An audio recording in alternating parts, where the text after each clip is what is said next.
항공기 꼬리 부분에서 불길이 일고 연기가 피어납니다. 처음 불이 나기 시작한 곳은 항공기 뒷부분에 짐을 넣는 선반인 걸로 알려졌습니다. 승객들은 당시 무언가 터지는 소리와 함께 선반에서 연기가 났다고 전했습니다. 불이 난 게 30번, 31번 위칸이고 저희 아들이 지지직 퍽 하는 소리를 들었대요. 그러니까 동시에 바로 연기가 나오고 연기와 불길은 순식간에 기내를 뒤덮었습니다. 너무 놀라가지고 불이하고 이제 소리를 지르면서 피했어요. 정말 그 짧은 시간 안에 엄청난 연기랑 불길이 그 틈 사이로 나왔어요. 놀라 우왕좌왕하는 사람들은 통로에서 서로 엉키기도 했습니다. 연기가 그냥 완전 다 퍼지고 사람들 다 일어나 버리니까 승무원들 오도 가도 할 수도 없었고 아예 그냥 다 막혀버렸죠. 아수라장이 돼버렸죠. 그러니까 그 몇 초 사이에.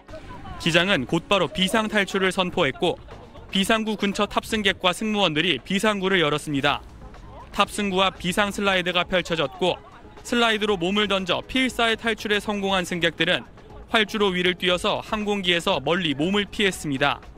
기내에 타고 있던 승객들은 비상 슬라이드를 타고 탈출해 김해공항 청사로 대피했습니다. 탈출 과정에서 팔과 다리 등을 다친 승객 3명은 병원으로 옮겨져 치료를 받았습니다. SBS 김태원입니다.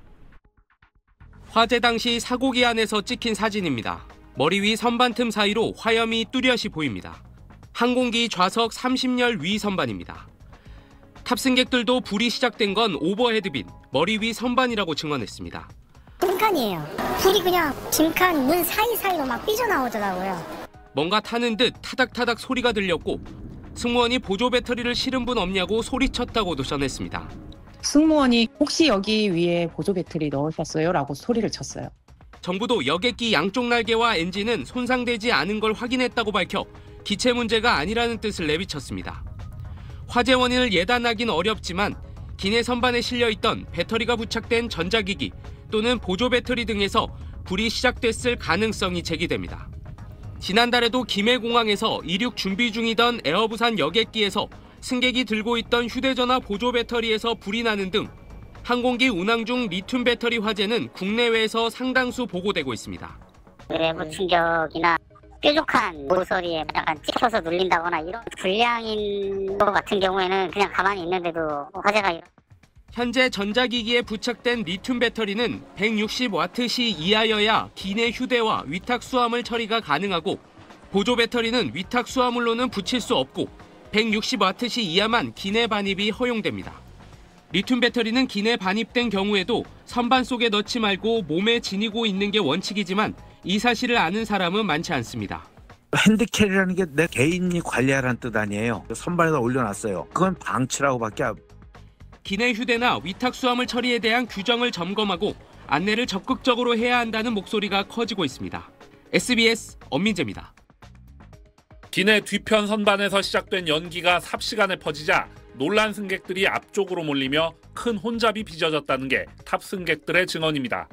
몇 초 상간에 안에 연기가 꽉 찼어요. 사람들이 막 완전 패닉 상태가 되니까 앞쪽으로만 다 몰린 거예요.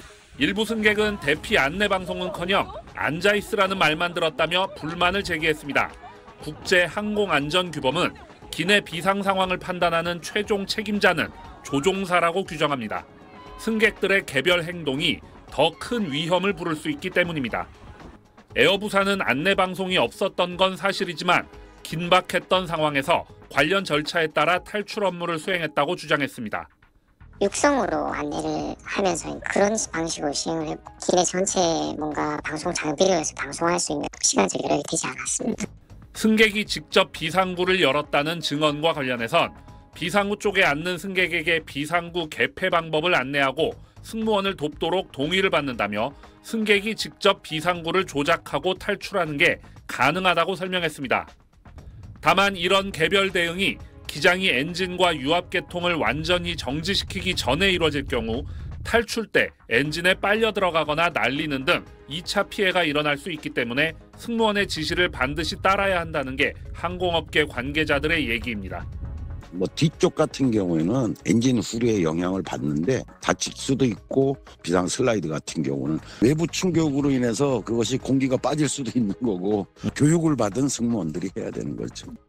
지난해 1월 일본 하네다 공항에선 379명을 태운 일본 항공 여객기가 착륙 직후 충돌로 불이 붙은 채 활주로에 멈춰선 일이 있었습니다.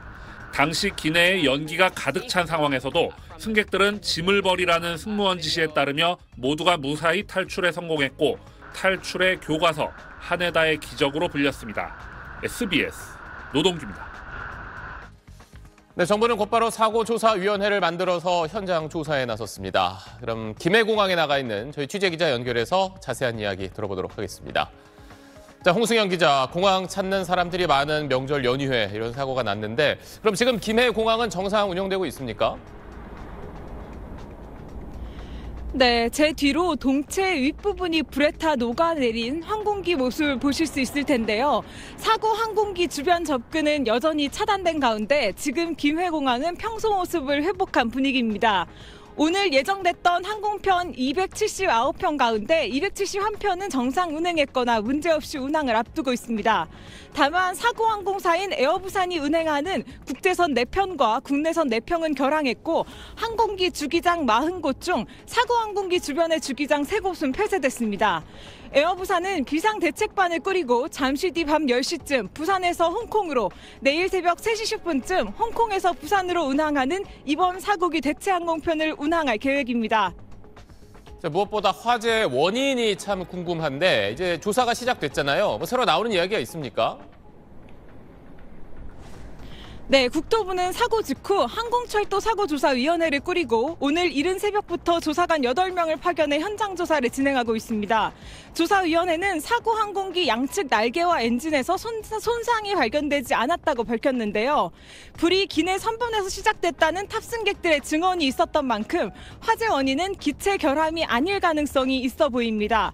조사위원회는 화재가 발생한 항공기에서 비행 기록 장치와 조종실 음성 기록 장치를 회수했고 내일부터 내용 분석에 들어갈 예정입니다. 정확한 발화 지점과 화재 원인을 찾기 위해 내일 오전 소방당국과 국가수 등과 함께 합동 감식도 진행할 예정입니다. 경찰도 본격 수사에 나섰습니다. 부산경찰청은 내일 합동 감식 이후 항공사가 수화물 반입 규정을 준수했는지 기체 전력 설비에 문제가 없었는지 등을 확인할 방침입니다.